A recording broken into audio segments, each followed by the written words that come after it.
আজকে আমরা পড়বো পদার্থবিজ্ঞান। তোমাদের মতো অপদার্থদেরকে আমি কেন পদার্থবিজ্ঞান পড়াচ্ছি আসলে আমি নিজে জানি না। তোমরা কি মনে করছো এটা জেনারেল ম্যাথের মতো ইজি? মোটেও না। এটা সূত্র আমি যা দিব সব মুখস্থ করবা, যা আমি করাবো সব তোমরা বারবার বারবার বাসায় করবা, কিন্তু পরীক্ষা হলে কিচ্ছু মিল পাবে না।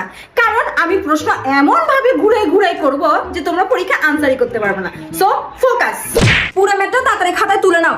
এত বড় অঙ্ক মানে এত বড় অঙ্ক বলতে তোমরা কি বুঝো? এটা কি তুমি জেনারেল ম্যাথ পাইছো? এটা হায়ার ম্যাথ। বুঝতে পারছো? হায়ার ম্যাথ করা সবার জন্য ইজি না।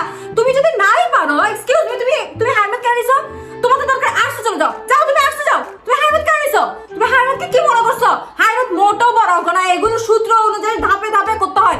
গাধার মতন তোমরা আর কি বা বুঝবে? আসলে কাদেরকে বুঝাচ্ছি? আমি নেক্সট থেকে তোমাদের ম্যাথ করে আসবো না। ও মাই গড, আমি আসবো না। ও নাও গুনে দেখো কয়টা জিরো পাইছো। সব শুধু জিরো জিরো জিরো। কেউ পাস করো না, কেউ না। কেন মানে তোমাদেরকে আমি যা পড়াইছি যা শিখেছি লিখছো? লিখো নাই। তোমরা সংখ্যা এগুলো কোথা থেকে পাইছো? সংখ্যা হলে আমি নাম্বার দিব না। না না না না, বইয়ের মতো না হলে কোনো নাম্বার নাই। একটা সংখ্যা একটা কিছু তোমরা বইয়ের মতো হুবহু লিখো নাই কেন? এটা বায়োলজি। মস্কারি পাইছো? আর যদি না পারো তাহলে আমার কাছে প্রাইভেট পড়তে আসিও। বুঝছো? কি ল্যাবে গিয়ে প্র্যাকটিক্যাল ক্লাস করবে? করে লাভ কি?